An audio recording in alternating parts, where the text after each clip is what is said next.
This video is part 2 of my beginner's guide to buying your first real mountain bike. In part 1, I gave some bike buying tips. In this one, we're going to look at some different websites and go through examples of things to look for when buying your first mountain bike. Okay, so the first site that I'll look at is Specialized. I'm going to go to mountain bikes under men's. Now, by the way, I just want to mention that most brands offer men's and women's bicycles. I'll be just looking at the men's bikes. They're very similar in component specs. The women's will just have geometries that are more suited for women's proportions, but the bikes are very similar. So I'm going to go to mountain bikes under Specialized website, and the first category that we're going to look at is the cross-country mountain bikes. And up here at the top you can go to cross-country, and we'll go all the way down to the bottom, and we're going to look at the men's chisel. Now this is a hardtail.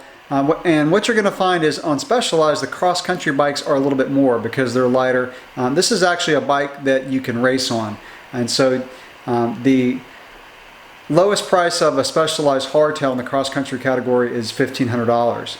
Now, the first thing that I do want to mention is the fact that when you're looking at a hardtail, I would highly recommend getting either a 29er, so the diameter of the wheels is going to be 29 inches, so it's a bigger wheel, or a 27.5 plus, so a little bit smaller diameter but a fatter tire. Now the reason for that is on a hardtail you don't have the rear suspension to absorb the bumps, and so you're going to want a bigger wheel that rolls over the bumps better and mutes the bumps. So again, if you're looking for a hardtail, look for either a 29er or a 27.5 plus.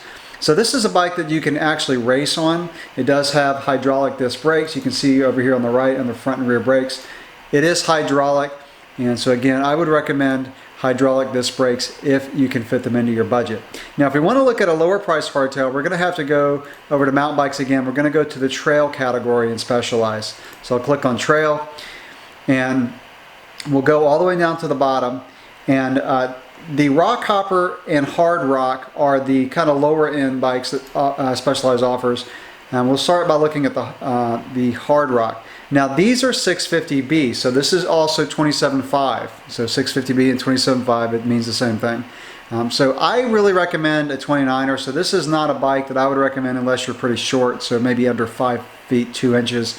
Now if you look here, the lower priced Hard Rock has rim brakes, and the higher priced one for $490 actually has disc brakes, but they are mechanical. They're not hydraulic. Hydraulic have a better feel. So if you get hydraulic disc brakes, it's even better. If you go to the Rock Hopper, these come up a little bit in component specs, and all of these are disc brakes, and these are 29ers. So this is what I would look at if you're looking at a Specialized hardtail to get into the sport. So if you come down here to the specs on the right, you can see these are hydraulic disc brakes.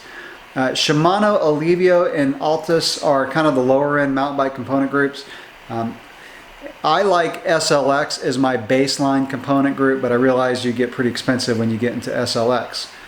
Now let's look at some full suspension Specialized mountain bikes, and I'm going to go back over to mountain, and we'll go to the trail category, and we're going to look at the kind of the lowest price you can get for a Specialized full suspension, and that is a camber. So this is a 29er full suspension bike, and you're looking at a minimum of about $1,900. So this is a really good mountain bike, just under $2,000. Like I said, $1,500 to $2,000 is kind of where you want to look at for a full suspension bike that's going to be a decent real mountain bike that'll last you a long time. So if you look down here, also hydraulic disc brakes. This has SRAM components, so a little bit different than Shimano, but still very good components. So that's a Specialized bottom line full suspension bike. Now one thing that I do want to look at here also is the fuse, and that is a plus bike. So the tires are wider, they're fatter tires, about a 2.8 to 3 inch wide tire. And again, this is kind of the minimum, or I'm sorry, this is what I would recommend if you're not going to get a 29er. So $1,000 is about the minimum you'd be able to spend on a plus bike with Specialized, but it's a really good bike.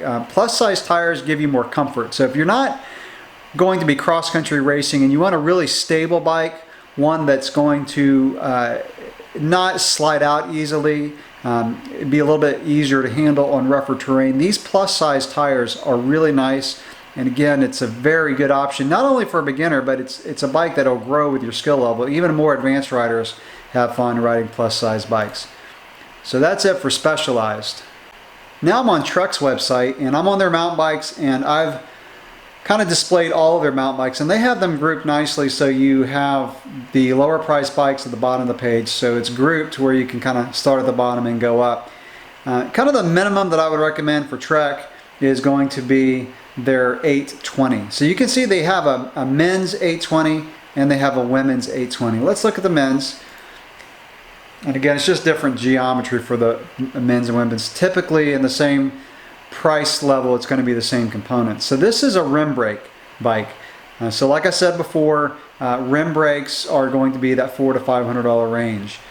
If you want to go up to disc brakes, which again is, if you can do it, that's what I really recommend.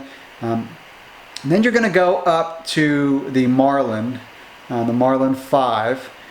And let's go up here. So what's interesting is the Marlin is actually offered at this in a mechanical disc brake version, and I think they also have a hydraulic disc brake version. Both of them for $490.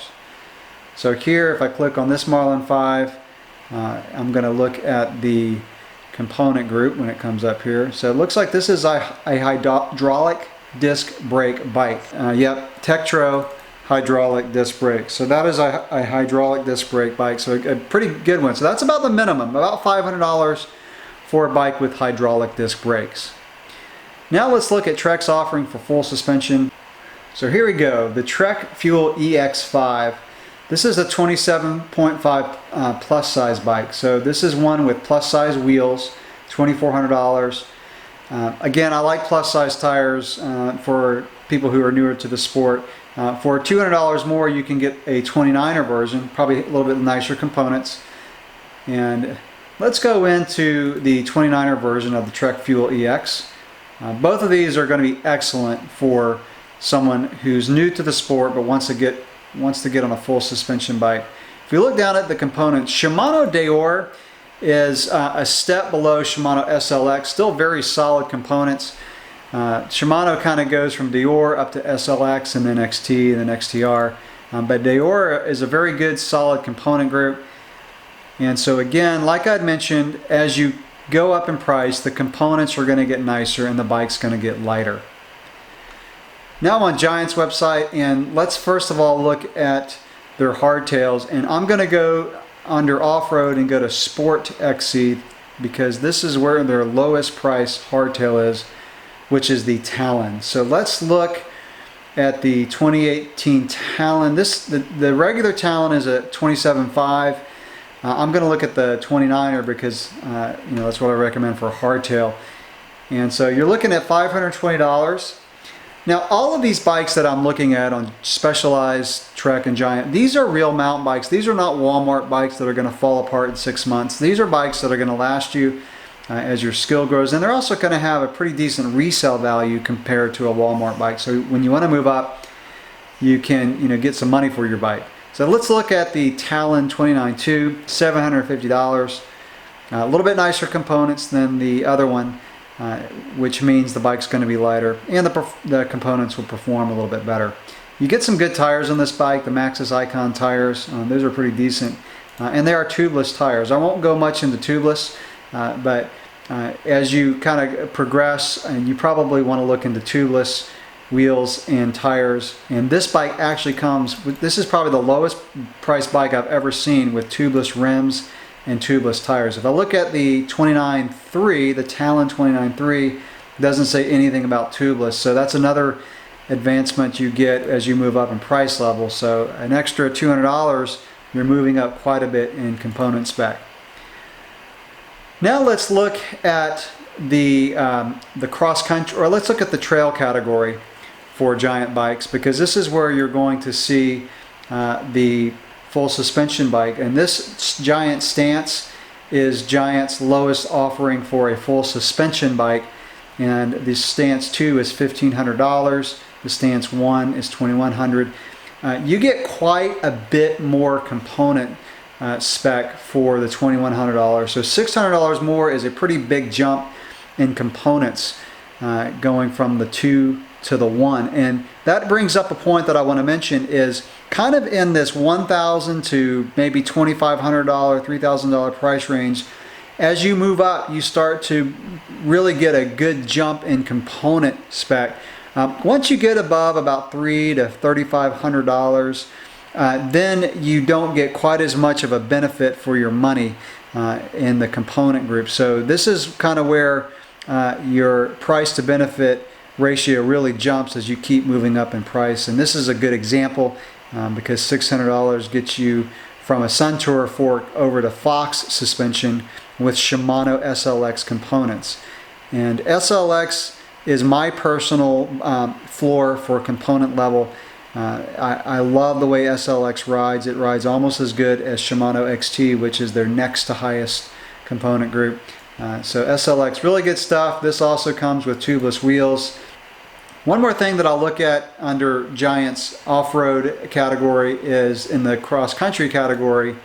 A lot of these are race bikes, but if you wanted to get a hardtail race bike from Giant, you're going to want to look at a minimum of getting the Fathom.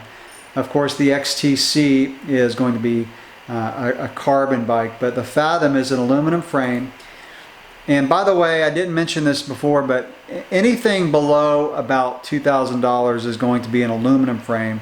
And I'm not going to go really into carbon versus aluminum, but aluminum pretty much is going to be slightly heavier and not quite as stiff, but it's still a good ride. Aluminum has come a long way. So these Fathoms are good, not only entry-level bikes, but also bikes that can probably get you into some cross-country racing. Now these also come with dropper seat posts.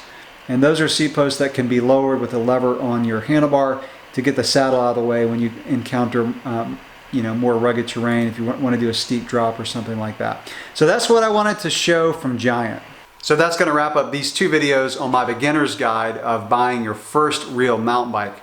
It's a big decision, it's a big purchase, so do your homework, do your research. Like I said in my other video, talk to some people in your area to find out what type of bike works best for your trails. If you do have any questions or comments, go ahead and drop them below. Thanks for watching.